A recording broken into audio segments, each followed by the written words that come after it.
Welcome to the Planning and Zoning Commission study session for Monday, December 13th, 2021. It is 6 o'clock p.m. and I will call the meeting to order. I'd like to thank everyone for your service. It looks like we may have a full house tonight. Wonderful. So we'll jump right in with study session item A1, discuss regular agenda items. That takes us to C1, consider approval of the attendance matrix. Any comments, questions, concerns about the attendance matrix? No? All right, C2, consider approval of the November 8th, 2021 Planning and Zoning Commission minutes and take appropriate action. Any question about the minutes? No. Everything seems good. C3, consider the request from Jefferson Centura LLC and Jefferson Centura Phase 2 LLC for final plat approval of Jefferson East Branch Lots 1 and 2, Block A, and take appropriate action. So I'll be presenting that case tonight. Here, I'll stand up to make it easier. So that's going to be a final plat, I guess, for two lots, lots 1 and 2, Block A for Jefferson East Branch Edition. It's going to be 9.59 acres approximately in size, located at 14100 Dallas Parkway. And it does adhere to the SUP that was, or the detailed site plan that was approved on November 27th, 2018, which was under resolution number 2018-122. And staff is recommending approval of that plat as presented. Any questions? All right, thank you. C4, consider the request for a detailed site plan for Presidium, a multifamily development on approximately 3.78 acres located at 4040 Valley View Lane, and take appropriate action. I'll be presenting that. Sarupa's presenting that. Any questions? And I'm not going to give you the brief presentation like Chris did. Okay. Andy was just looking at me so expectantly. Like, ooh, I'm waiting. It's going to be exciting. Go. All right. Now we move on to public hearing items. D1, conduct a public hearing and consider the request for a specific use permit and associated detailed site plan for open storage on an approximate 2.17 acre property located at 13213 Sinlac Drive, and take appropriate action. Chris will be presenting that item as well. So if you have any question. So I have a topic I wanted to raise. I don't know if here or the meeting is the appropriate area. Is it about this case, or It's about this case. then bring it up?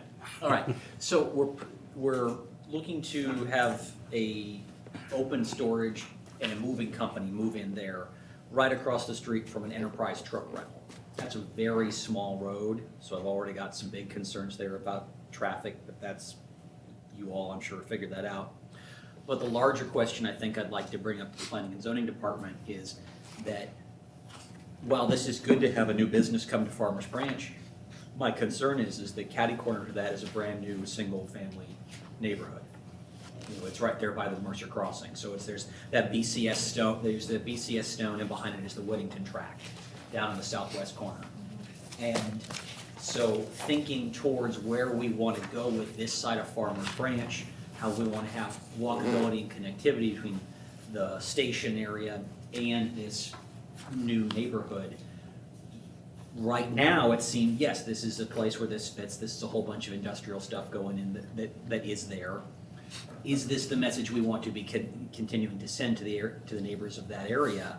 We're going to keep putting in business and light industrial uses that are going to continue to cut you off from over on the east side. Yes, we have the I-35 corridor study where we're trying to work on that corner with the Motel 6 and the Shell Station that really say welcome to Farmers Branch. But the more we keep dropping in these little bits, and I'm not saying Einstein's will be there forever, I'm just putting my concern out that perhaps while this may be an approved use, is this the highest and best use for the direction we want that area to go? So that's my perspective. Yes, thank you for that, for the comments that you just raised. It's a very valid concern and comment. And if you, as you remember, when we brought back the enterprise project last year, there was a SUP for renewal almost because their interim SUP was expiring after the 10 years and they have been in business and they did a lot of improvements. And some of the reasons behind council approving that SUP as well as the commission approving that SUP request is because they have been a good business, operating business within the city, and they were committed to doing, and actually I'm happy to inform the commission that I just did their site inspection. They not only installed the trees, they are also gonna, I think as of yesterday, they have finished the sidewalk installation on their section of the property. They have done the dumpster enclosure. For a business of that size, the improvements they have done was pretty impressive to get that SUP approved and to be in business. So from my standpoint, even though the SUP was for open storage and truck rental, they have been a good business steward or a good business resident for the city. So I don't feel any dilemma in recommending approval for that specific use permit. For Einstein Storage, this particular property, I don't know if you remember a long time back or some time back, it used to be Longhorn, if I'm remembering the business's name right. And at that point, it was a very similar use. And actually, the way the property was used at that time was almost non-compliance from every section imaginable, from a zoning standpoint and a code compliance standpoint. They have been out of business for some time. There is a very small building on the property, and the site, yeah, it's a significant, if you consider the whole tract, it's a significant size property. But the portion that they are gonna do the improvements, do the actual concrete pavement and do the open storage is about half of it. So moving forward, also we have to remind ourselves, we are right south of our service center. So One of the, yeah. on Senlec Drive, the city's service center, that is very intensively industrial or vehicle-oriented use Which service center? For the city. for the city. Right, City of but And part Farmers of the, Branch. and part of Farmers Branch Police Department. Yeah, so I've been in that building, it's nice, but I don't, there aren't people having moving trucks going in and out of there. I mean, And by moving trucks, they are gonna they're have pretty big. mostly like box trucks, and I'm sure the applicant will be present here tonight, they can give you more. I hear your concern that the area moving in that direction, and that was some of the thinking that went into when Enterprise first got their SUP, that will only give it for 10 years. Because the look for the west side was gonna be more of a, Mercer Crossing was just adopted, that PD. It was more of a mixed-use PD at that time, it wasn't residential. It was primarily mixed use, and this particular area was gonna be employment district to support more employment and office uses. However, in the 10 years since Enterprise came into being, and also all these businesses, the recent warehouse projects that have been approved right in that area, it points out the market demand as well as the employment needs of that area is mostly for those type of industries. So from a land use and future land use plan standpoint, as you know, we are trying to update our comprehensive plan. We are about to send an RFP because our west side plan is really old. So some of those recommendations might not hold, that it was at some point meant to be employment district, and maybe when we do the update of comp plan this time around, it would come back with a different kind of recommendation. So that's what we have to be cautious about. Just looking at this aerial photo in the packet, it's all big box warehouse type uses with extensive, extensively vehicle-oriented uses. And if that's what is on ground, and that's what has been happening for the past 10, 20 years, that's what we have to be, like in terms of compatible land use, what we are gonna recommend, that's how we recommend for this particular property. keep up our Western European discussion back here. Am I the guy with his finger on the dike that's really not gonna make a difference? As I said, we will follow the process of a comprehensive plan update, but I would be surprised if this area comes back with a recommendation of, non-residential mixed use or even residential. There is some buffer, because I know you're talking about Mercer Crossing and residential, it's really not. There's those Right, townhomes adjust. there, there's a church right there, there's a donut shop and a chiropractor there. I mean, it's in all sorts of weirdness going on that corner. On the Senlec Valley View. Yeah. Seemed like, yeah. The PD 77. Yeah, so nobody really knows what's going on that side of the world, except when you look across Valley View, there are large warehouses and vehicle uses and a garden landscaping company. In front of my kids' preschool, there's the citizen collection place, so they can stare at trash. You know, nobody knows what's going on over there. And then to put that neighborhood there is also very interesting. So I think whatever I can be involved with in the West Side Comprehensive Plan, I'd love to. But I raised this concern because if we put this in, we're plugging a square peg into a square hole. I'd like to encourage us to think about perhaps broadening the notion of what that is. And if that's the comprehensive plan, then I'll take my things over there. So we really can't refuse this light industrial business in the LI area. We can refuse to grant the SUP for the open storage, correct? Yes. So I think that's really our Use choice. stuff. We can say, no, you can't do open storage, and maybe they go somewhere else. But we can't tell the business that they can't be in that space, Okay. based on the land use. Sure. What I think Sarupa's saying is if you want the land use changed, then when the comprehensive plan or the west side starts going under, then get on that committee, and then you start lobbying for the change of the land use. Okay. And I believe David, when he presented to City Council last month for the P&Z work plan, he already did state that when the comprehensive plan update will happen, you'd like to be the role of the steering committee, kind of similar to the I-35 corridor vision study. Yeah, I offered us up as the steering committee. Right behind you, at least only for the for- west side. East side can deal with themselves. For, kind of for whatever, but because it worked so well on the I-35 corridor study and council, there's only 5 of them plus the mayor, really. And then they're representing all their folks and having the neighborhood meetings or whatever. Then there's staff that can support them, which is the small planning department that we have, or if economic development gets involved. But I thought having us, obviously they'll have to get consultants and all the same model like they use for the I-35 corridor study. Okay. But I just offered if, it seemed like that model worked. And oh, by the way, the city won an award. That wasn't the plan, but we won an award for that. So it seems like you would do that again because it worked really well. And I think they have, that may be on our agenda to talk about. I think that's a Because good I think idea. they're going to want to take Allison, advantage wanted of to add that. something? Oh, the history of the area is Valwood Business Park was one of the first business parks built in the Dallas area in the 70s. So starting in the 70s, you have thousands of owners north of Valley View, and they all have property rights as industrial park owners for decades. Sure. So the fact that several hundred acres to the south became available and a homeowner bought it and a developer bought it, developed lots, doesn't negate all the property rights for decades of all these people. So when you look on the aerial of all the rooftops along Valley View, like the new one at 1701 at the corner of, I forget that street, but we made, Keenan? maybe it's Keenan. We made them put in a lot of trees so we didn't have to see maybe all of the bays. So I think those are the things that we can say, hey, can you at least make some good landscaping recommendations? Because some of the stuff we've delivered, and then others, I think we get to ask the question, if that comes about, do we have to live with this? Can it be something else as you get closer and closer to a home rooftop? So some I think are baked in, and I think some maybe you can make a change. I think it's a valid discussion. Sure. I mean, I wasn't alive 50 years ago, so I know. everything should stay the same from 50 But years you ago, should right? come into our lobby, because I got Mylars from the 50s, and they're in our lobby. They're on metal, and so they're black and white, but you can see Valwood, and you can see the tollway area. It's really just Cool. farms, but it's kind of neat to see. That'd be awesome.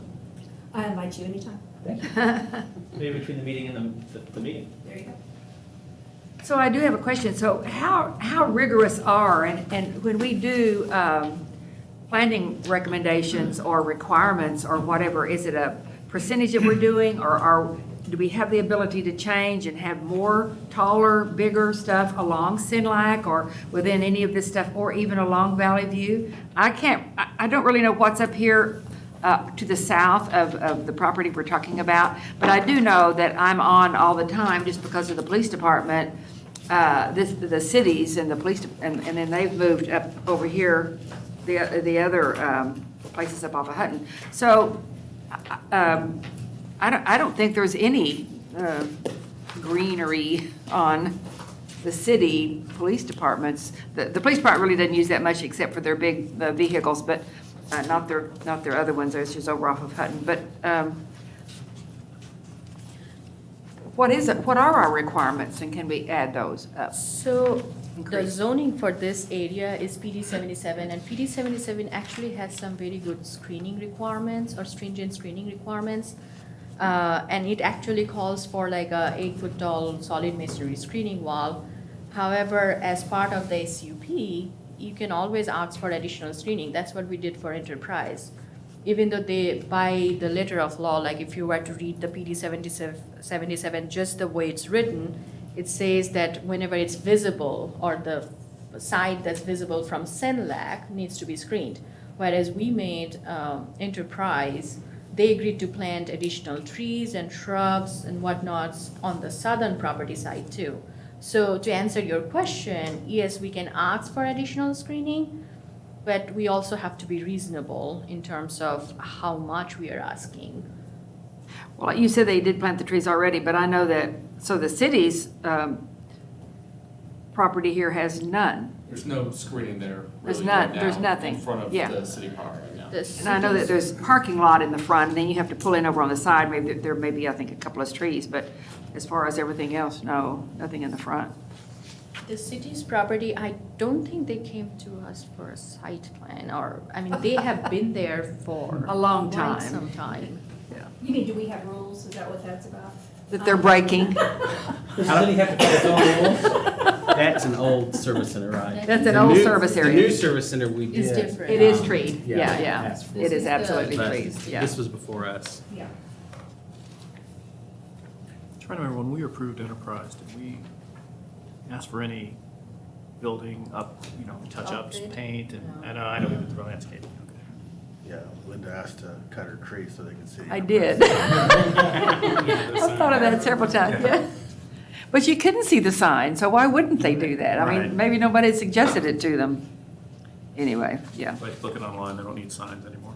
yeah. But, looking at the plans, this is what they have now. You plug in your address to your GPS and book it online, and And they have a monument sign. this is the outdoor storage that we're looking at. If I could just add, that thinking towards the redevelopment of the comprehensive plan, then the only thing that we could do would be to deny the SUP. The way I see this going is that city council says, we love having a new business in the city of Farmers Branch. We're gonna pass this no matter what planning and zoning says. Perhaps planning and zoning could put some kind of either time limitation or all-out no to the SUP to let city council know that we're trying to think forward towards a new and different west side, and then they can do what they want.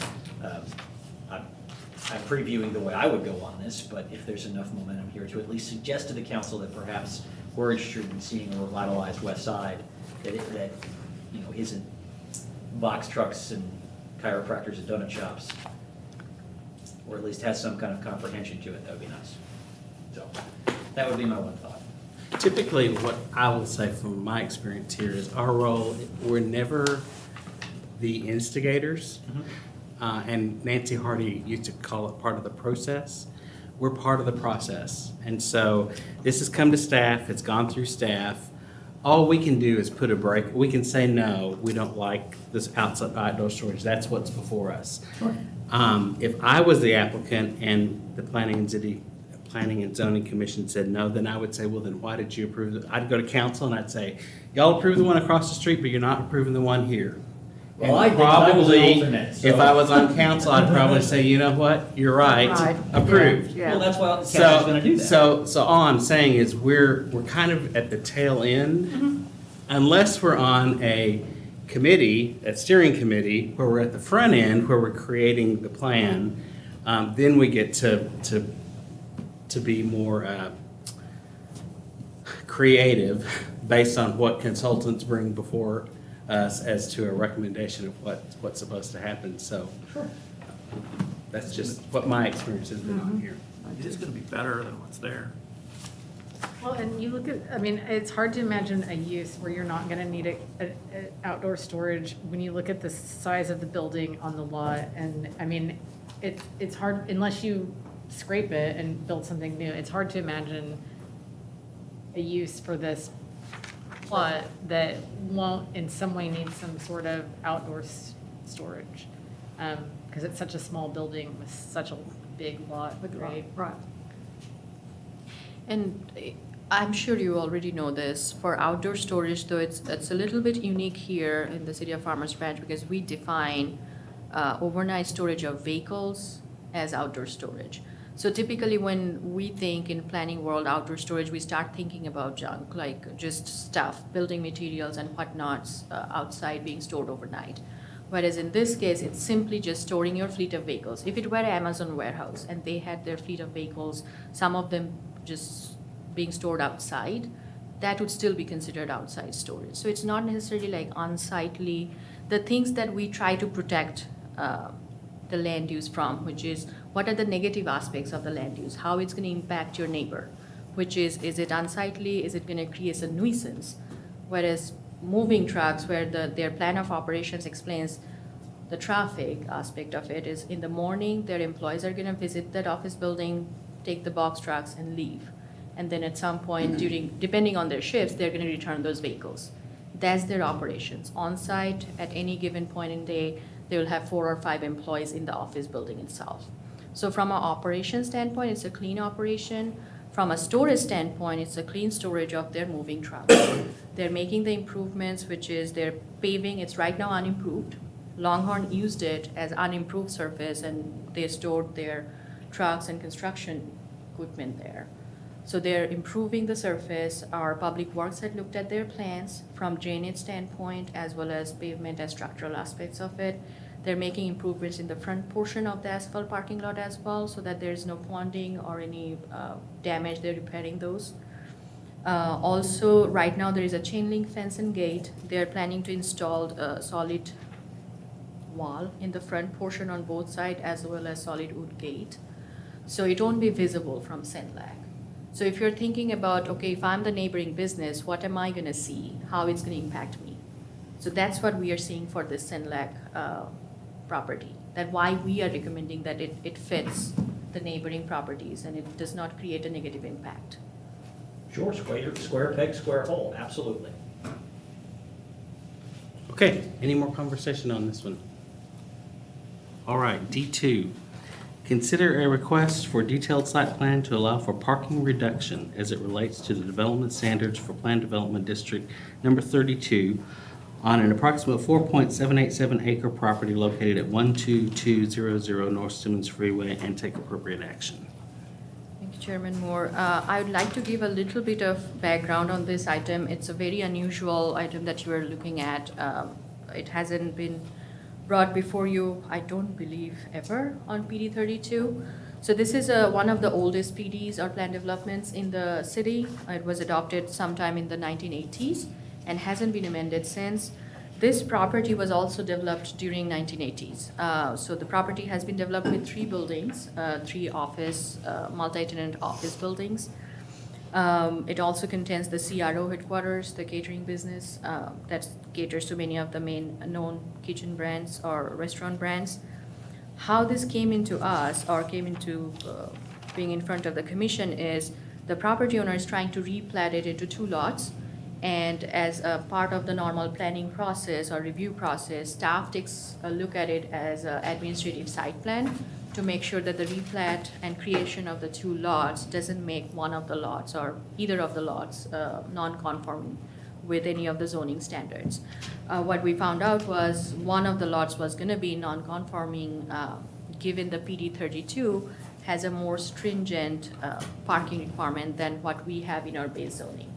However, the uniqueness with PD 32 is it was designed as a mixed-use PD, even though this property is primarily office use. And there were built-in parking reduction provisions in the PD itself. And there is a subsection that says the Planning and Zoning Commission may consider parking reduction requests from the applicant as part of the detailed site plan review and approve those if they have a shared mutual parking agreement with the neighboring lot or the neighboring property owner. In this case, another unique kind of craziness with this application is they have a row of parking, about 28 spaces along the southern property line on the new lot 1R, which is encroaching on the vacant lot. And that's how it has been from day one. Someone's mistake at some point, no one saw it or no one really created any issue with it. But when they started this process of trying to replat, and it came up with the title search, and we also saw it on the survey. So now they reached out to the southern property owner. They did not want to do a shared parking agreement or sell that strip of concrete to this new property owner or the future property owner. So their solution was they are doing a mutual parking agreement between the two lots, because overall the property would be kind of like 9 parking spaces short from the PD 32 requirement, but if they share parking, their operations will not be affected or impacted. So that's the application in front of you to review the parking reduction request. And when the packet was being sent out, I did not have a copy of the executed parking agreement, but we have that now. That's what we handed out before the meeting for you to take a look at as part of the packet. The applicant will be present here tonight if you need further clarifications from them. Any questions? I did. I was just briefly handed this right before our meeting, so I wasn't able to read through it in much detail, but is this like an in perpetuity type of thing? Or Yes. if one property owner wants to sell, how does that?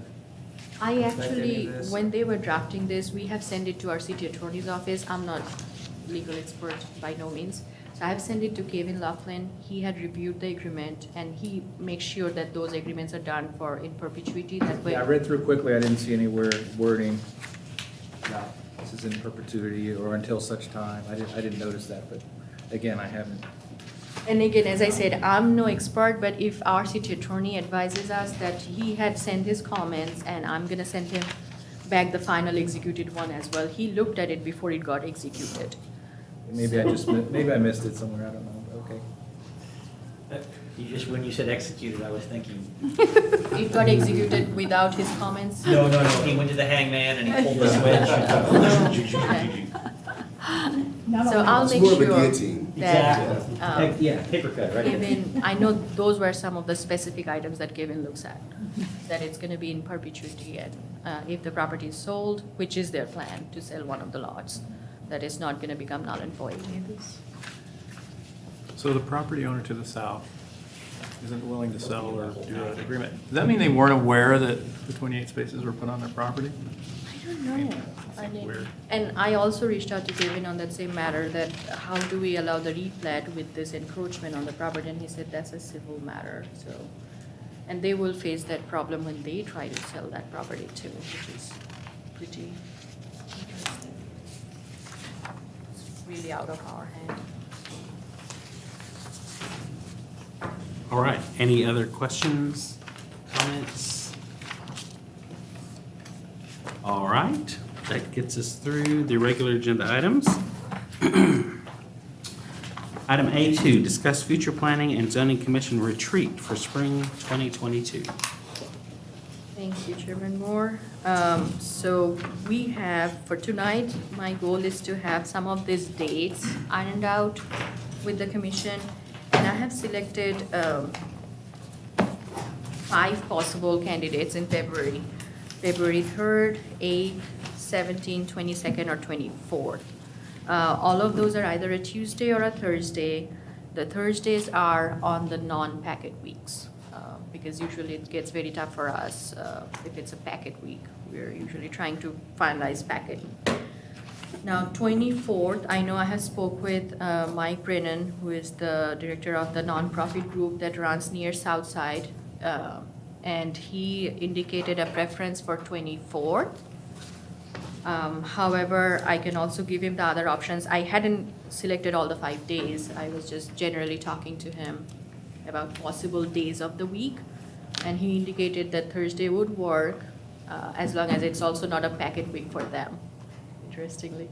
So 24th, he did say he would prefer, so I first wanted to find out if 24th would be a date. And timing-wise, I know, let me kind of give you the full spiel. So we're looking for a 2-day separate retreat. One day would be the near South Side development that David and Linda toured during the APA conference. yay. With like the Yeah. whole commission, and we'll also invite the city council members if they are interested to go and tour the development, and Mike Brennan will walk with us. And then at the Magnolia Street, the restaurant row that David mentioned, we'll select a restaurant, we'll have lunch there. So leave a little late from here. By little late, I mean like with the morning rush hour traffic for Fort Worth. We'll leave maybe 9:30, have breakfast here at the Planning and ED Suite, and then head out in the bus, go to Fort Worth. He will let us know where to park or where the driver can park the bus.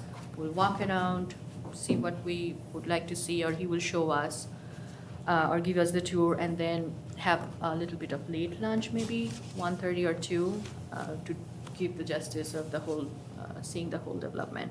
So that's one day. That's the day I was trying to see if 24th can work.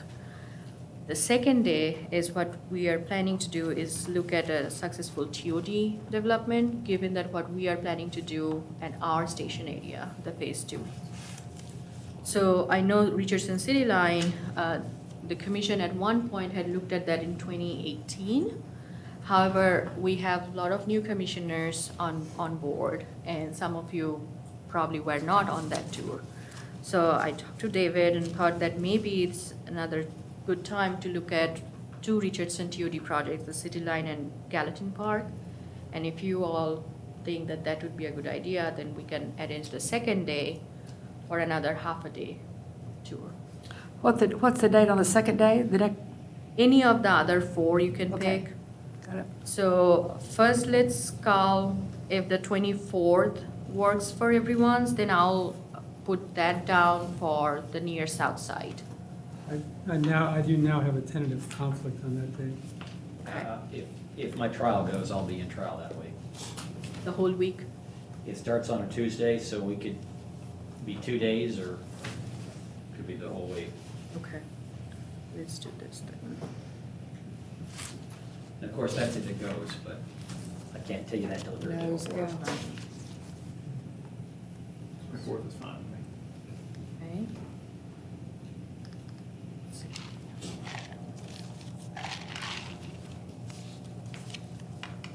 How about 22nd, that Tuesday?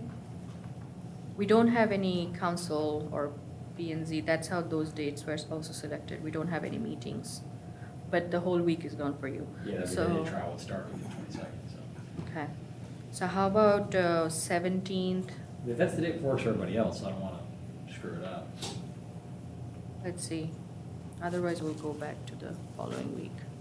How does 17th sound for everyone? 17th's fine for me.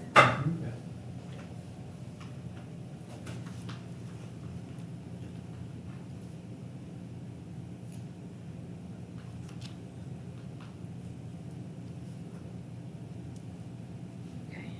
17th? Okay. We're gonna mark it? So Okay. one down for 17th. Allison, John, 17th. February, Is it February? February. It's Michael Jordan's birthday. Oh. Yeah.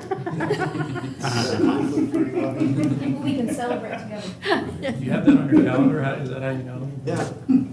I have, Certain people. That's He has birthdays are cool kinda- stuff on his calendar, unlike us boring people. He plays some mad ball that day too. yeah. Like, he's I have on ball I'm on the North Texas Commission Board of Directors, and we have a meeting Oh. from 2 to 4 that day, but I could I participate. think we will be I think you can done. do it by 2. Where is, we are going to Fort Worth, so maybe, It'll be Maybe in in Arlington, right? Yeah. yeah, This so is that would at actually be a, We'll drop Mesquite. you off, This yeah. one's gonna be in There are a few Mesquite. locations. Here are their business. Starting to press like buttons, that would be yes. from Fort Worth. Google. Mesquite? It's in Mesquite, and it starts at 2. I would not. You would just have to miss lunch. Yeah, I'll make it for lunch, and I'll leave. Mesquite, plenty of time. Get a good seat. Okay, okay. So let's final 17th. And between 3 and 8, February 3rd and February 8th, Any preference? Or any of those work better, one versus the other? Thursdays tend to work better for me, but at this point, I can make the 8th work as well, so. Okay. Start. The third works better than the 8th for me as well. Yeah, that works fine for me. Works. And that would be Richardson, the day we go. Yes, actually, what I'm gonna do is I'm gonna bring this back in January. I will have the 2 dates finalized, and if Mike by any chance chooses one day versus the other, then I might switch. So 3rd works for everyone too? Okay. 3rd, is that what you said, 3rd? Yes. Yes, Yeah. February 3rd. Absolutely. So, That's a Richardson.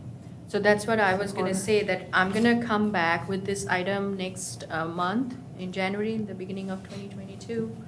And I'm gonna finalize which days where, because I'm gonna call back Mike and see if he chooses, rather than 17th, if he chooses 3rd, then I'm gonna switch to near If Southside on he, if he 3rd. can't, I mean, the girl that showed us was unbelievable. Yeah. And it's his and assistant. I told him that as well. Yeah, okay. So, She did a great job, but he wasn't there, so.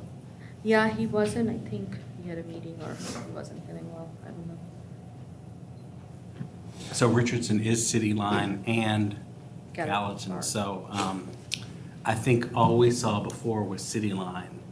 And Gallatin now has kind of mushroomed into its own development as a secondary stop in Richardson. So the idea was go back to city line, see what's changed there for those who have already seen it. If you haven't seen it, then you get to see that. Then go to Gallatin and kind of see what the latest and greatest Richardson planning around a dark station looks like. Right. I will say additionally that Richardson plan is also similar to ours in that the 75 corridor is similar to our I-35 corridor, so it does make for a very nice comparison. Yeah, I think that's one of the 75 corridor, you guys also toured that before the I-35 study. There's also a lot of like industrial Yes. empty warehouses Yes. and old buildings and Yes. an old downtown area, and there's so many comparisons. It's like, oh my gosh, this is Farmers Branch just 5 miles over there or whatever. It's very interesting. And also, I have reached out to Doug McDonald, whose presentation, remember I shared with you all on the COG Land Use Transportation Joint Task Force meeting. So if he's available, then my plan is to have him give us like either a tour or talk with us when we are there. That way he can give us the insight of how the city and private side is working on their TOD project. Another question I had for the commission is, this was our thought on the TOD projects. Are there any other locations or developments that you all thought would be really exciting for us to take a look at? If we- I will say I very much agree with and like the Richardson development. One of the aspects when we were on the tour of the new developments along the Tex rail that was mentioned, that I know that Richardson is also doing in concert, so it might just be an add-on to Richardson, but it was an enhancement to that tour, was their transit-oriented developments, of course, with the transit going through, but they have also made them active transportation corridors along with that. In other words, pedestrian and bicycle focus to connect that station area to those developments and incorporate them in. And I know Richardson has made great strides in many of those things and has done some of that, maybe not as directly related to their TOD as was done in, I believe it was North Richland Hills and the areas that I saw on the Tex rail. You saw the Grapevine. And the Grapevine, yes.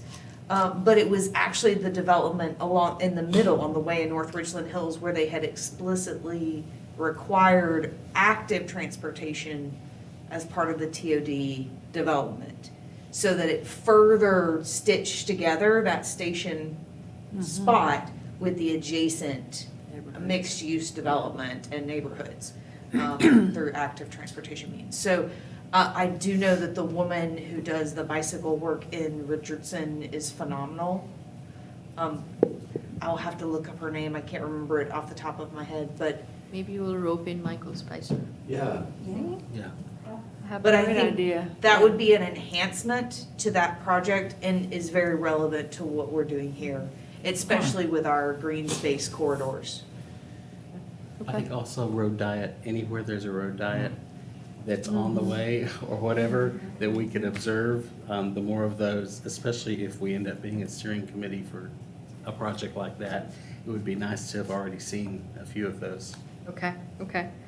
And Yes. have responses that we can give back to the people that are up in arms about the term, the concept. that The have already- Grapevine one did have a road diet or a road change as diet, well. yeah. So, but it is a little different in Grapevine, I realize. I know when the Valley View project was being envisioned, Tina, us, and Shane, Mitzi, we all went and looked at, were you with us? Maybe no. We looked at Richardson when they were doing the Yeah. template project for that, was one of their main arterials. Greenville. Yeah. Yeah. Yeah. So, you know, that, That's what I'm saying is each one is its own thing. When we Yeah. saw the one in near South Side, you're going on a 6-lane road that's full of traffic. You turn right and you're on a road that used to be a 6-lane road that's now 4 lanes. It's been on a road diet and it suddenly quiets down and then they tell you that it handles the exact same number of cars as Yes. that other street is and you're like, And what? It does, Yeah. it does. And then the Gallatin one is completely different because there's a station there. So but you know, when we were there, when we were in Fort Worth, they had a video on that, didn't they?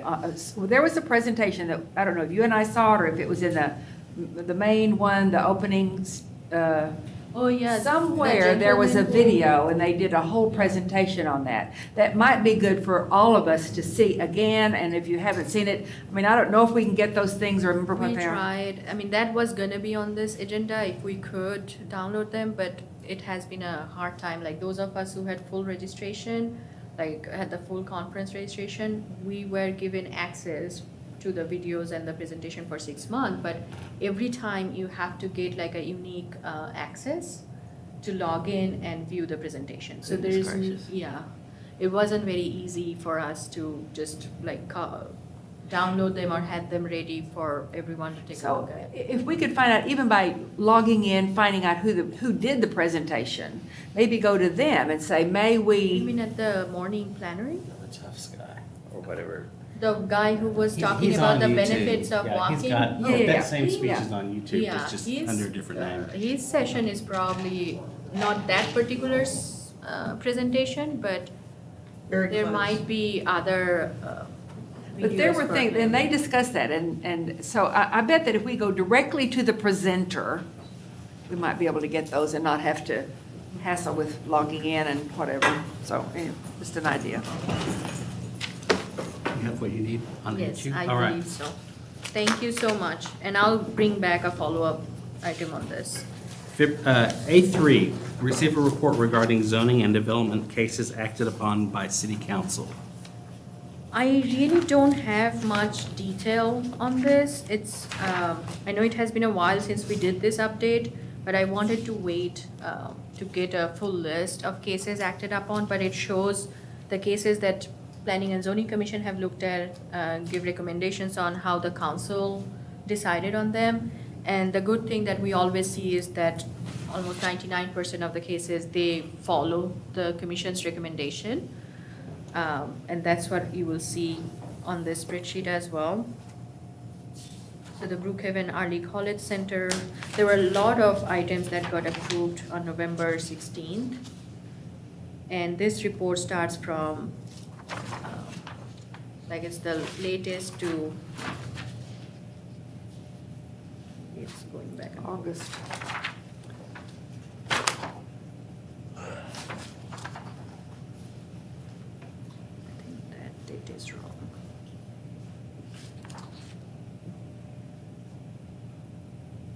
Brian, is the SUP date correct?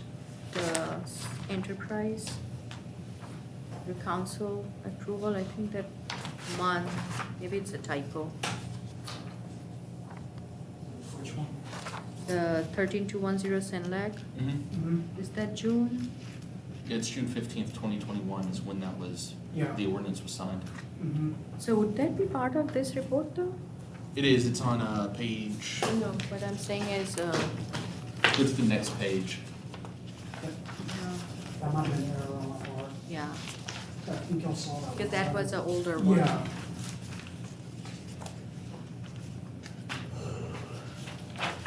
Any questions on any of these? I'm assuming the 12877 Josie is the townhomes? Yes, that just got. So council agreed and recommended approval with the Sidewalk? diversification to the facades? Yes, yes, and we put that in the ordinance language, as well as we added another template. They were very stingy about giving me different elevations, but they give another alternate. And we put language in the ordinance, in the PD ordinance, that Kevin looked at, which talks about how every, like, in the same building, which alternate buildings have to look different. Yeah. Good. And they did ask about the wall. But The masonry wall, they put something else in? no, they did put the board-on-board cedar wood fence. That's what, Wooden. I've been That's there what- multiple times. It is not in bad shape as they can say. I think a power Okay. washer will do wonders, but Okay, I guess I'm not numbered just on as long that. as they keep it up, you know? but the thing was, both staff and the applicant felt that it matches the residential feel, the look and feel, because it's But it's a a, utility easement.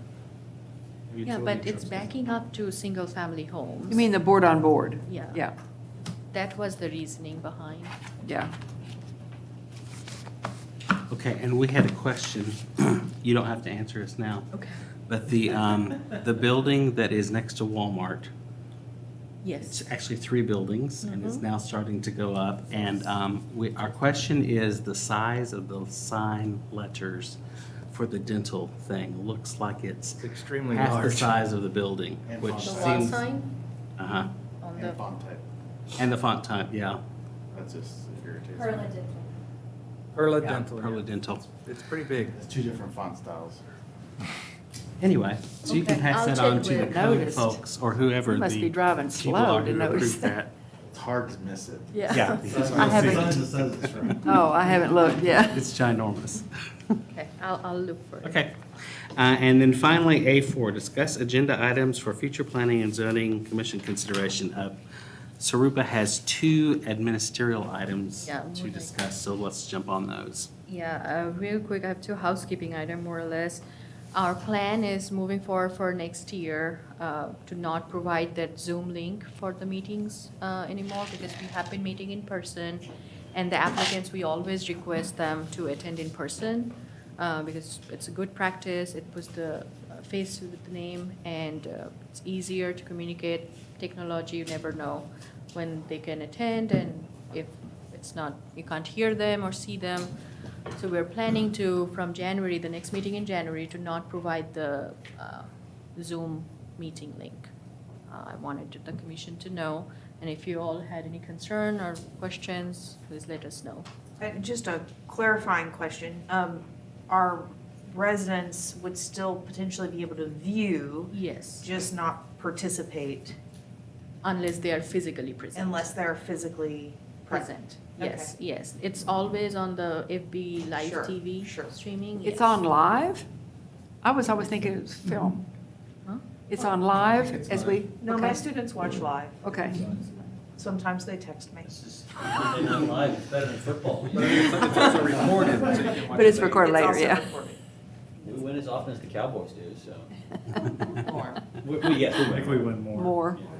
Okay, so no Zooms, we got that. Okay, and the second one, please don't hit me before I say it.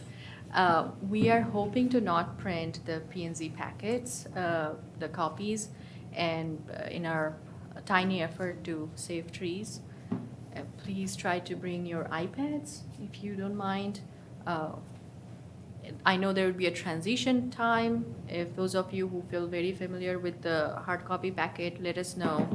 And we'll try to print maybe 2 or 3 copies every meeting. but we are trying to get away from printing like 7 or 8 packets or 9 packets every meeting.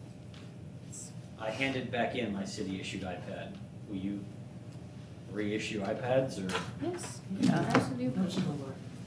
Because I was nice, My I like own the paper laptop, better. yeah. so- So the packets will still be available just online, or? Yes, yes. Can I As- make a request that the packets have a page number that's consistent throughout? Please. I could say That's I'm referring to page 65 in the document. Everybody can Right. go right to that page, because some of these have page numbers, some don't have page numbers. I think it would just help. Doesn't Granicus, when you generate a packet, does it issue a page number? Brian, do you know? I don't think all of the pages, no. It's done per document in here, so you have 1, 2, 3, 4, Document has 5. page 1, yeah. 2, 3, and another part of it So has. you'd make it one PDF, and then you put a Bates number at the bottom. Right, So just you- one number, just beginning to one end, continuous. I think would be helpful for us. Well, the other thing is, if we are all working off of a digital device for the most part, the PDF page number will to some degree take care of that. Is city council doing the same thing? They don't get hard copy Okay. packets. And one other, on the PDF is the link goes to the external site and not to within the document. So I'm always like going through here trying to find the page Yeah. that we're on. Navigation's If there was a an real index or a challenge. table of contents at the beginning that was inside the Even that would- PDF, yeah, that would help. that would be nice. I will work with Amy's office, our city secretary, Amy Pucana. I know what you're talking about. With the new register and the Granicus system, what happens is if you click on the item, it takes you to the actual software where the items, the attachments are uploaded. So you have to click through every attachment and view the attachment. We experience the exact same thing when I try to print the council packet, for example, or I try to view the council packet. Let me get back with you all on that and see if we can make it a little less painful. I will say the other option is I just use the link that is the Dropbox link, I only use the Dropbox link. and it creates one PDF. Yeah, and that's the one I think I do, but the links at the beginning in the table Yes, still go to still go to those. outside of the That's PDF. correct. And that's exactly what I do, just download the PDF. Got it, yes. You're So right. maybe that's One of them what- is blurry for me. I never can get it unblurred. I don't know if it's the Dropbox or the other one. Does anybody else have that problem? I have a hard time with the other The one.ดis clear, I think. Yeah, Yes. Dropbox works for me. Dropbox Okay. works well, All and right, then if maybe I it's the go Dropbox. And to then our sometimes website, those the agenda- pictures of the sites, I mean, you've got this big of part of the site and the page is really Right. this big, and I have to scoot over and then scoot back and then scoot. I mean, it's just, it's maddening. So just We'll be sure look to at update you them. at the January meeting. So that's also, Let's make that item A5. I can't, I need to we see that. can, we can work on it in the next meeting. What we can do is you will bring the I'll bring my iPads. And laptop. of course, I'll be up there. And then also at the study session meeting, we can look at it together Okay. and see what's going on It's good. and try to troubleshoot it. And also, when you're looking at images on a touch screen, you can pinch and pull, and that makes it a lot easier to resize them on the fly, and you don't have to drag your bar I need a over. touch screen. Well, the iPad. I've turned mine in. I just didn't need 2 or 3 iPads. I hear you, but that makes it easier to, Yeah. because I, if I I'm- use- I just emailed you, Brian. Yeah, okay. Print you one Got at it. work and I'll bring it to you. I got you. We'll kill the trees in another part of town. Never happened. Coleman, Addison, make them Or feel do better. we want to talk about it? I'll work on it. We're downstream. Okay, let's talk about it. Okay, then we gotta declare war on Capella. We have 6 minutes and we have one last topic. Okay. Okay, so I know I called all of you for the, sorry, do you want to pass this on? maybe? For the January 22nd joint meeting. So the city council is trying to schedule or have scheduled a joint meeting between Planning and Zoning Commission and them to discuss, this is the draft tentative agenda. It might change, I'll find out more as days go. Because as you can see, all the topics are mostly planning focused. Our original idea was to discuss this at the strategic retreat, at City Council strategic retreat, which was on Wednesday, January 26th.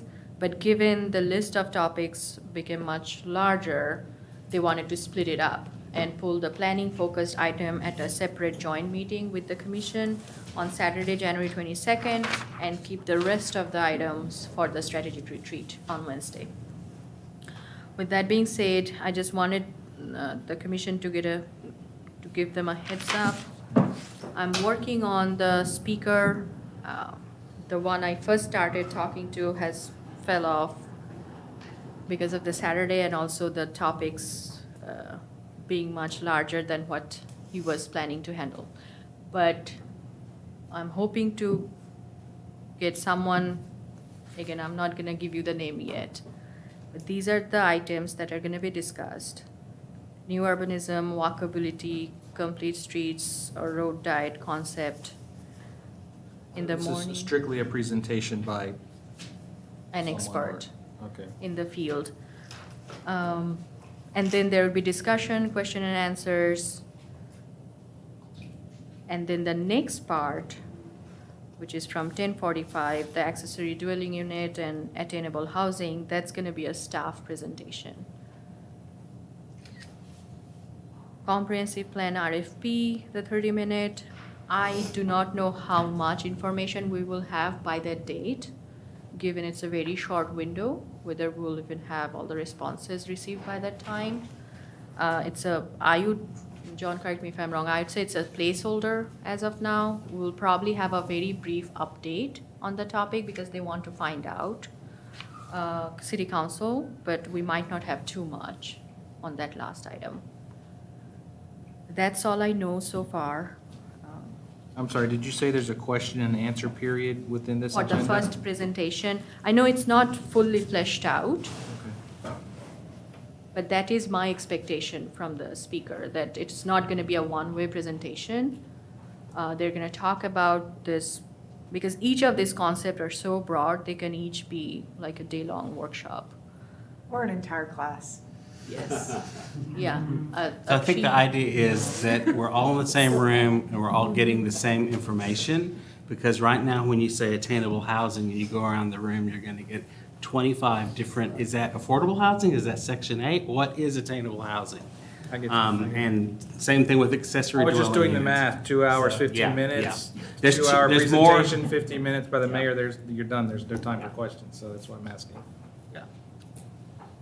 And We're at the end of the process? Yes. You'd like to be at the beginning of the process? This is the Steering beginning. committee? This is the beginning, Oh, right? I think we had this, yeah. You can ask any questions, got it, what he okay. didn't say is that I'm gonna steal that 30-minute at the end. Okay, any other items that anyone wants to add to the future planning and zoning commission consideration? Seeing none, it's 6:58, so this meeting is adjourned.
Welcome to the Planning and Zoning Commission meeting for Monday, December 13th, 2021. It is 7:04 p.m. and I will call the meeting to order. I'd like to thank each commissioner for your service and your time volunteering for the City of Farmers Branch to help keep our city the great place that it is. We'll start tonight's meeting with item B, citizen comments. This agenda item provides an opportunity for citizens to address the Planning and Zoning Commission on any matter that is not posted on the agenda. Anyone wishing to address the commission should complete a citizen comments registration form and submit it to the chairman prior to the start of the meeting. There's a 3-minute time limit for each citizen to speak, with a reasonable limitation on speakers on one topic or item, with a maximum of 15 total minutes on the same topic item. Anyone wishing to speak shall be courteous and cordial. The Planning and Zoning Commission is not permitted to take action on any subject raised by a speaker during citizen comments. However, the Planning and Zoning Commission may have the item placed on a future agenda for action, refer the item to the Director of Planning for further study or action, briefly state existing city policy, or provide a brief statement of factual information in response to the inquiry. Is anyone here who would like to speak on a matter that is not on the agenda? Seeing none, we'll move on to item C, regular agenda items. Item C1, consider approval of the attendance matrix for the Planning and Zoning Commission as presented and take appropriate action. Commissioners, I'll entertain a motion. I move to approve the attendance matrix. I have a motion from Andy. Second. Second from Vice Chair Zavala. All in favor? It is unanimous. Item C2, consider approval of the November 8th, 2021 Planning and Zoning Commission minutes and take appropriate action. Commissioners, I'll entertain a motion. I move to accept the attendance record as presented. How about the commission minutes, the committee meeting minutes? I have a motion from Commissioner Brittle to accept the Planning and Zoning Commission meeting minutes for the November 8th, 2021 meeting as presented. Do I have a second? I second. Second from Pat. All in favor? It is unanimous. Item C3, consider the request from Jefferson Centura LLC and Jefferson Centura Phase 2 LLC for final plat approval of Jefferson East Branch, lots 1 and 2, Block A, and take appropriate action. Chris. Good evening. So agenda item C3 is going to be for a final plat for the Jefferson East Branch. This is going to be located at 14100 Dallas Parkway. We are looking at a plat of 2 lots over an area of approximately 9.59 acres. This will be comprise lots 1 and 2 Block A of the Jefferson East Branch addition, and it is consistent, with the detailed site plan that was approved in November of 2018 under resolution number 2018-122, and with all of those, requirements being met, staff is recommending approval of this plat as presented.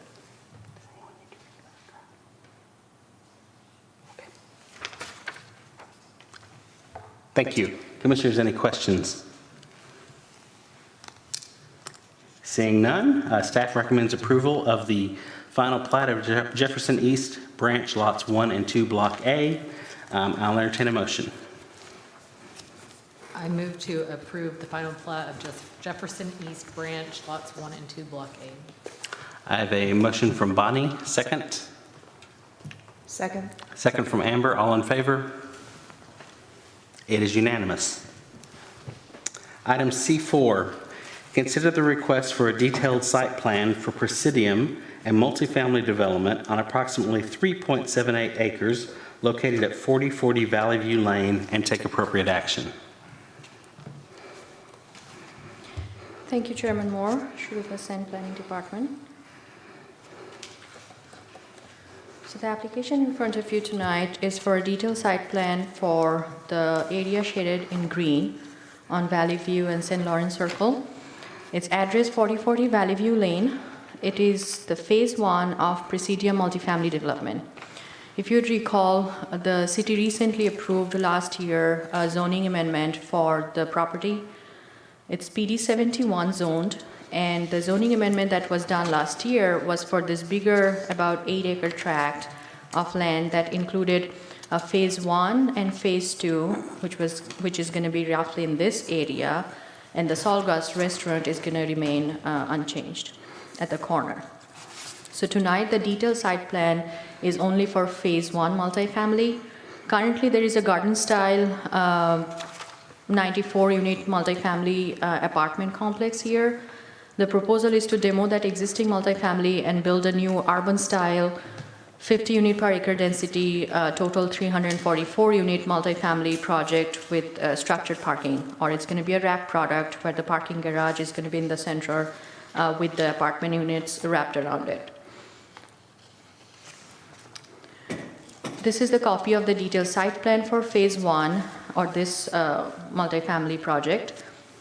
As you can see, in this central area is where the parking garage is. The main access is off of Valley View through this on the eastern drive. This point is the main access point for phase 1. It's going to be a common mutual access driveway between phase 1 and phase 2 whenever phase 2 is built. And this second drive is controlled access only for emergency vehicles. So it's not going to be accessible for the residents. The garage is accessible only from the east of the project. So people coming in, they're going to access the parking garage from this side of the building. This area is where the dumpster location is, and the access is shared between this drive that's existing as well as the new drive that they are proposing with this project. This is the proposed landscape plan. It's beautifully landscaped with following the streetscape and the landscaping requirements as stipulated in PD 71. PD 71 is also attached as part of your packet. It has very detailed requirements on what the spacing would be for street trees as well as the landscaping around the building. They're also proposing additional landscape courtyards. This is interior. These two are accessible from this sidewalk along the main drive around the building. These two are private courtyards. This one is enclosed courtyard, and this one is where the swimming pool and the deck area is going to be for the residents. Along Valley View Lane, they're proposing street trees as well as ornamental trees. They're going to continue the wider sidewalk that exists on Valley View Lane right now when phase 2 is built as well. These are the proposed building elevations. I haven't given all the building elevations on the presentation slides. It's part of your staff report and packet. This is the north facade that is going to be visible from Valley View Lane. This is the south facade that's going to be, a portion of it is going to be visible when you are driving on 635 from the freeway as well as when you are on the service road. This is a portion of the east facade and this is a portion of the west facade. The plan is pretty long, the building. That's why they broke it up to show the detail of the facade and the articulation, the building articulation, the windows, the glazing, and the material variation. The project meets all the PD 71 requirements. Also from East Side Plan, which is the comprehensive plan for this area, designates this district as the regional commerce sub-district. This sub-district requires high-intensity uses along LBJ Freeway, and also recommended land uses are high-quality multiple-story multifamily housing, commercial uses including restaurants. Specifically recommends a high-quality multifamily in a format that wraps housing around a parking structure. So the proposed development is consistent with the plan's recommendation as well as the underlying zoning. Staff recommends approval of the detailed site plan. The applicant is present here tonight if you have any question for them, and I'll be happy to answer any question you have. Thank you. Thank you, Sarupa. Commissioners, any discussion? Yes, Vice Chair Zavala. I had a couple questions for the development team, if they could come up here to answer.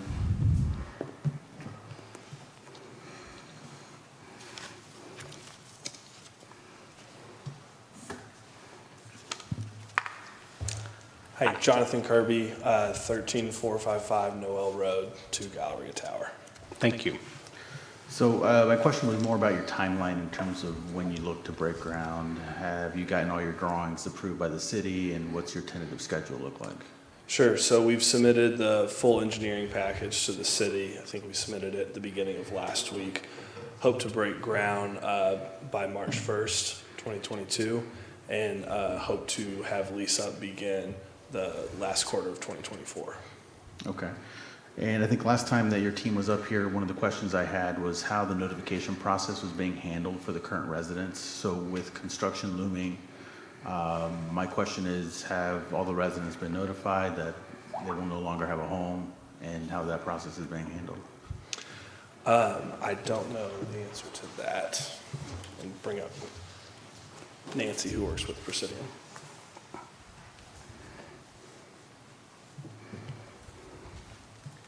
Nancy, XU, 3100 McKinney Avenue.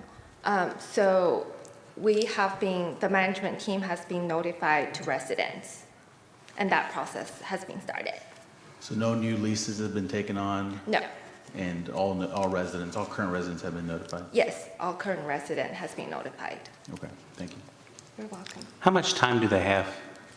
So we noticed them since October of last year. So it's since then, and then the construction going to start on March 1st. So they have about 5-6 months to find a new home. So October of this year? October of this year. Oh, okay. Yeah. Any other questions for the applicant? Yes, Commissioner Brittle. So I don't see any, I do some green spaces, but is this all that's provided for like your dog walking and things like this? Are there any special areas planned?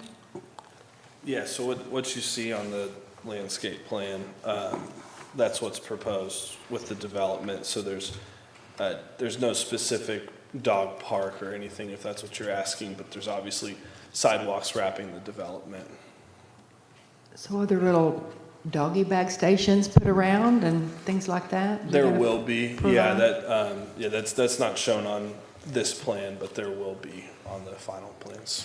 So I commend you on your plant selection, a good variety of different things, and so not everything is decided, but it looks good so far. So thanks for using Eve's necklace. It's not used very often, and it's a beautiful blooming plant, and it produces a great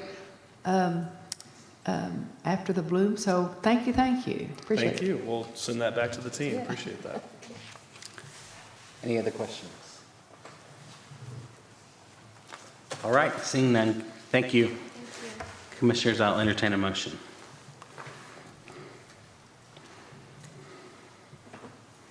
I will move to approve. I have a motion to recommend approval of the detailed site plan from Andy. Second? Second. Second from Pat. All in favor?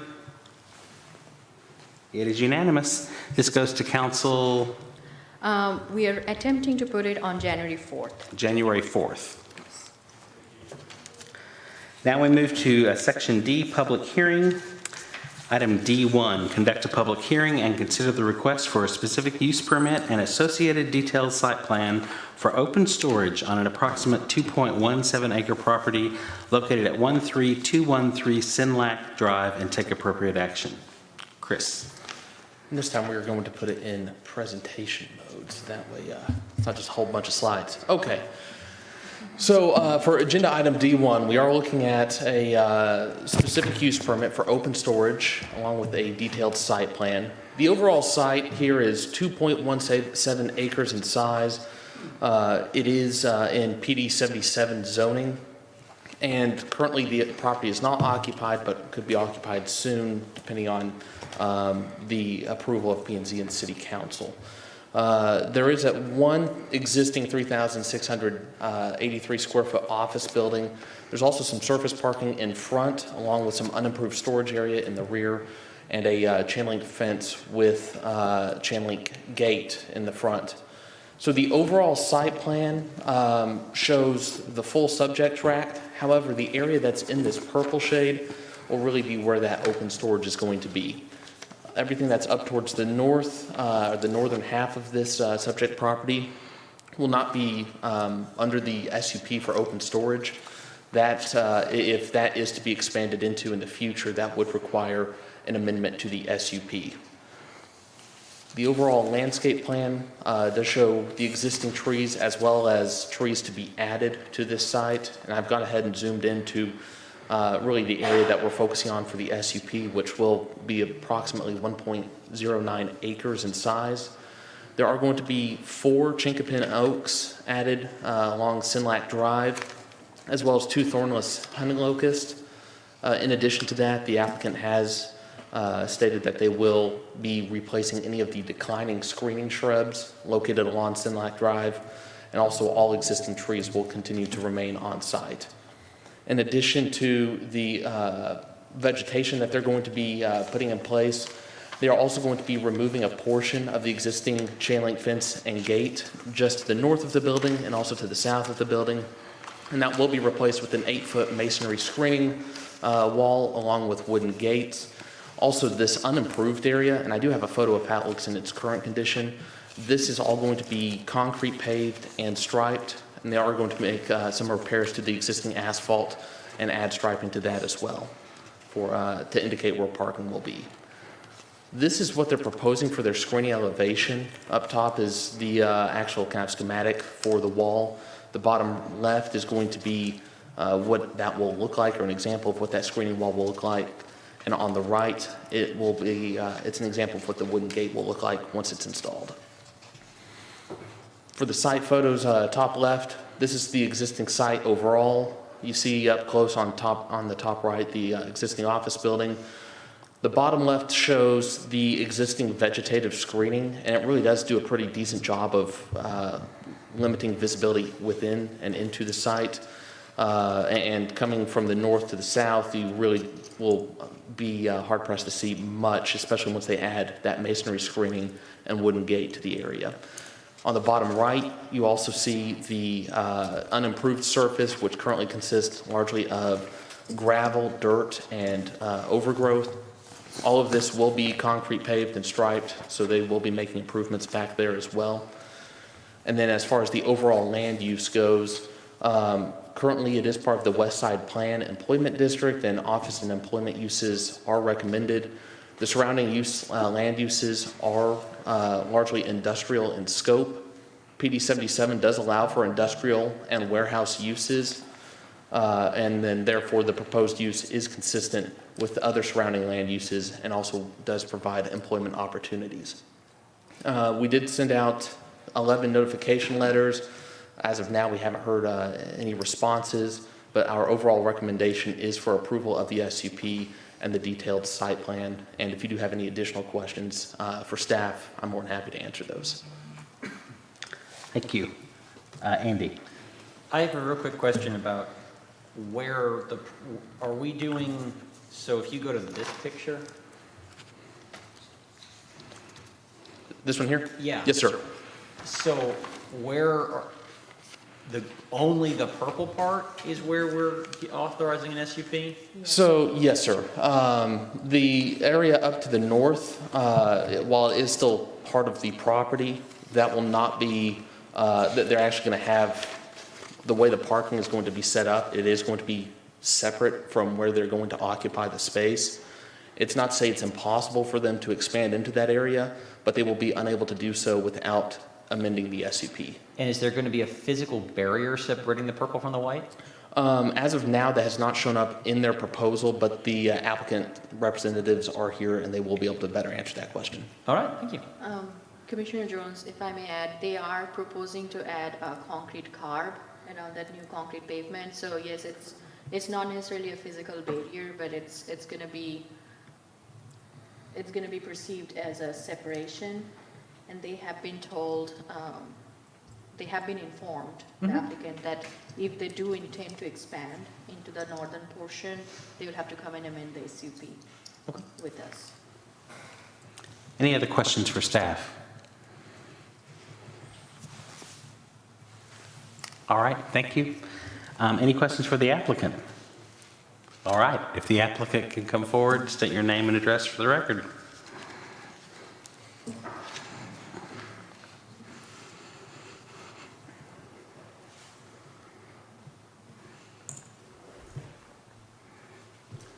Michael Vandenbroder, I'm Regional Manager, Feinstein Moving.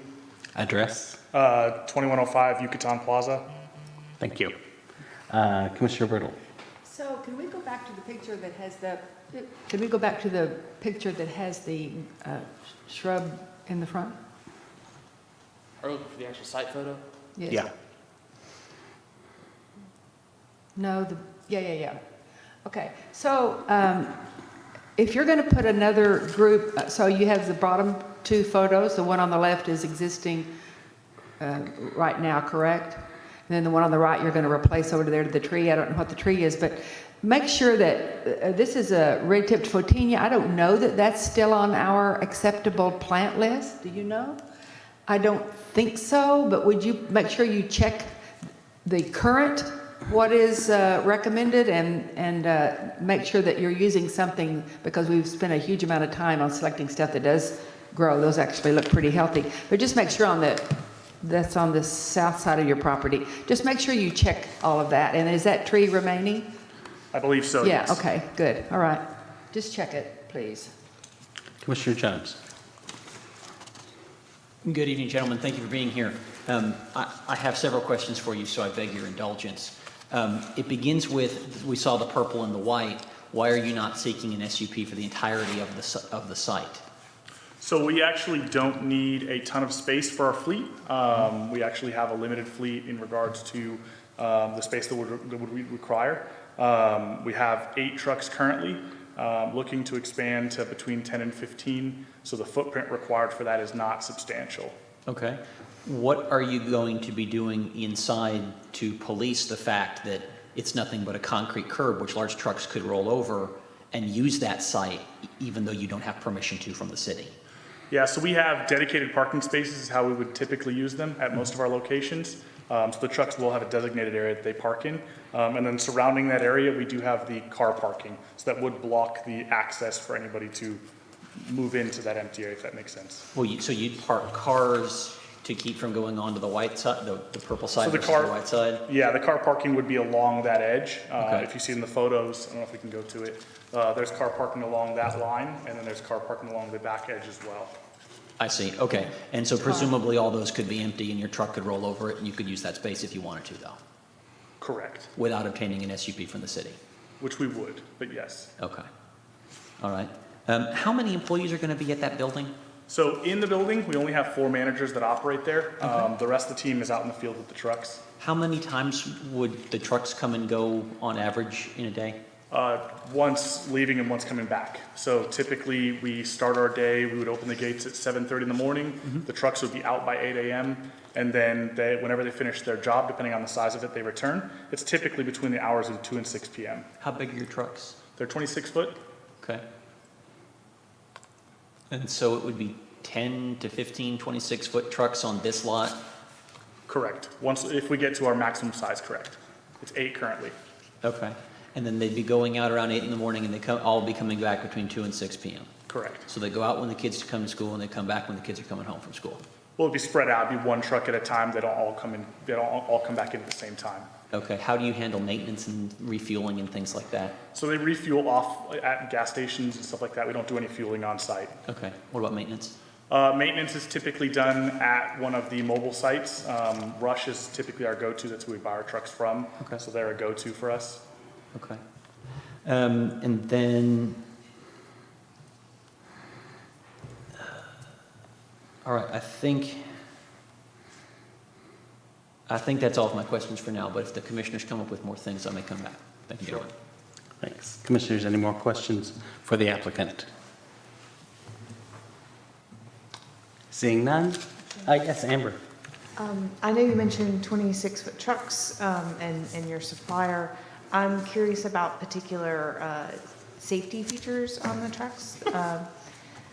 The reason I inquire is I know that there's a lot of improvements being done to that end.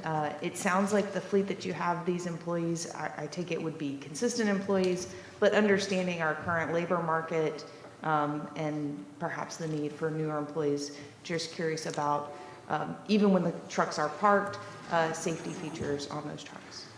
So what do you mean? Like as in like the locking of the trucks and stuff like that? Yeah, locking of the trucks, movement, or also any sensors or ways, if there were potential incidents that could be avoided through those safety features. Of course, so Commissioner, if I might expand on that. Please. I sue trucking companies. I'm a personal injury lawyer. So I think we're wondering how these trucks are not going to be driven by commercial driver's license holders, correct? They're under the Correct. 26,000 threshold? correct, All right, so it's not a commercial driver's license that's going to be that person. I could go drive that truck if I wanted to, right? correct. Okay. And then how old is your fleet? Does it have DDECs? Does it have black boxes, things of that nature? So we have trackers on them. We use Azuga as a company that we have trackers on. Okay. They plug into the ODM. Okay. It's how we track all of our fleet. And does that include speed monitors, governors, things like that? It does. Okay. Anything else you wanted to know about that? I think that's exactly the types of things I was getting at. Okay. All right. Then, thank you. Of course. Thank you. This is a public hearing. I will now open the public hearing. If there's anyone who has questions regarding this specific case, please come forward, state your name and address for the record. Seeing we have no one to speak, I will now close the public hearing. Commissioners, I'll entertain a motion.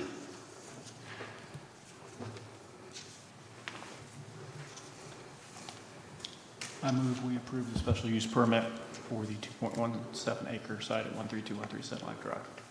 I have a motion to recommend approval of the specific use permit by Pat. Do I have a second? Second. Second by Commissioner Brittle. All in favor? 1, 2, 3, 4, 5, 6 in favor. All opposed? 1 opposed. Did y'all get that in the notes? All right, super. Thank you so much. This will go to council Again, we are attempting to January 4th. January 4th. And finally, item D2. Consider a request for a detailed site plan to allow for parking reduction as it relates to the development standards for Planned Development District Number 32 on an approximate 4.787 acre property located at 12200 North Stemmons Freeway, and take appropriate action. Thank you, Chairman Moore. The property we're looking at is 12200 North Stemmons Freeway. It's a double frontage lot as shown on this aerial photo on the left of your screen. It faces the North Stemmons Freeway Service Road as well as Denton Drive on the east. This property was developed sometime during the 1980s. It has 3 multi-tenant commercial office buildings, about 4.78 acres platted lot. Zoned Planned Development District 32, again, it's one of the oldest PDs in the city, adopted during the 1980s. Currently, the 3 buildings are served with 197 surface parking spaces. A little bit of background, as we discussed during the study session as well, on this application. We first received a review of this application or this site through a replat request. The applicant is planning to replat this property into 2 lots and plans to sell one of the lots. And it is as part of the administrative process, staff reviews such applications as a site plan review to make sure that both lots or either lots will comply with the zoning requirements. And if there are any non-conformities, the city zoning ordinance also states that we cannot any kind of change in development pattern or use or future changes to a property cannot make the non-conformities worse or make them more non-conforming than what it is right now. So from a parking standpoint, PD 32 has its own parking requirements for office uses. It's 1 parking space for 333 square feet of office space or office use. And from that standard, since the development of this site, it is required to have 206 parking spaces as shown on this site plan. There are 197 parking spaces and the applicant is proposing to add 5 more. However, they fall 9 spaces short. So currently the site is already non-compliant. However, they're legal non-compliant because that's how they have been since day one. Another uniqueness with this application is with the property survey, we found out that yellow strip of concrete on this graphic, that's a strip of parking, about 28 spaces, that is on the southern vacant property that you saw in this aerial image. That strip of parking is encroaching on this southern lot. So legally, they cannot count those parking spaces for compliance purposes on their property. That's what started this whole process of us looking into this and trying to help them out on how to make this property work or how to have this replat application work. Right now, from the number standpoint, the proposed lot 1R, which will contain these two buildings, will lack 11 spaces, and this proposed lot 2 will be compliant because they're going to have 66 spaces and they're required to have 62. PD 32, another uniqueness of that PD is it's designed for mixed uses or mixed use projects, and it has built-in reductions for mixed uses or mixed use development. So if there is a certain percentage of use that is office versus entertainment or restaurant or retail, you automatically get like a 10% reduction in parking. However, for this particular site, as it's primarily office use, they cannot avail those automatic discounts by the PD. There is another provision in the PD that says that the Planning and Zoning Commission can consider parking reduction requests by the applicant and approve those parking reduction requests in conjunction with a shared parking agreement where this property will be able to function with the uses that exist. So the applicant has worked diligently with the property owner on the south, trying to get rights to either purchase or have a shared parking agreement to continue using those 28 spaces. However, they have failed to receive that shared parking agreement with the southern property owner. However, they have been able to obtain a shared parking agreement with the current property owner, so that with these two lots, lot 1R and lot 2, will have a non-terminating mutual shared parking agreement in perpetuity. So that allows staff as well as the Planning and Zoning Commission the flexibility to review this parking reduction request. So the Commission is the ultimate approving authority on this application. This does not have to go through City Council for approval. As long as the Commission considers this an appropriate request, they can provide approval, and then the applicant will bring this replat request back through us. And the site plan, we are proposing that contingent upon the mutual parking agreement being executed. And as you saw, we distributed the executed copy of the agreement to the Commission during the study session.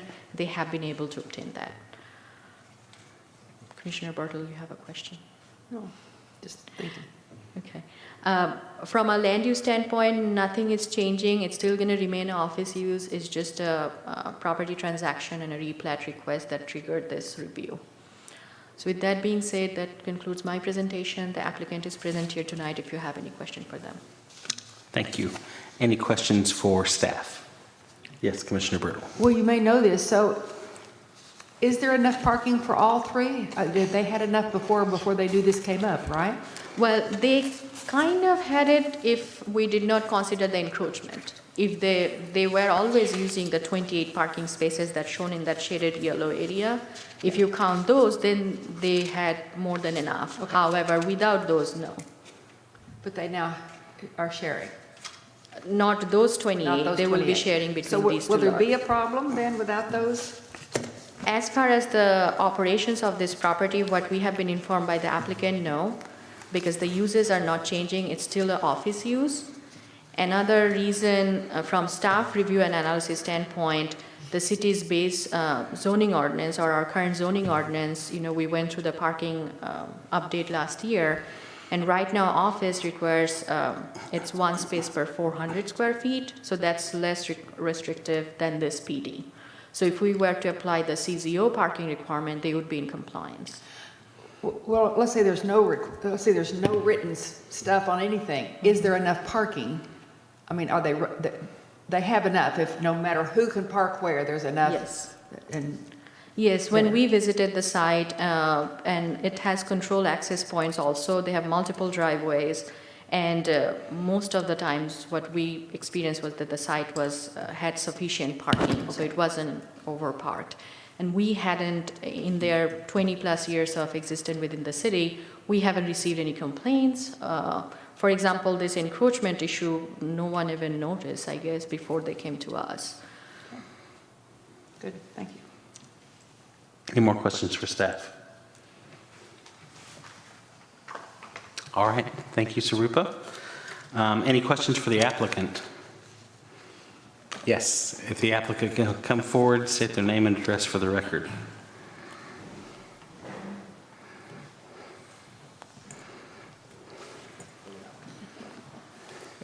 John Good, 7557 Rambler Road. Thank you.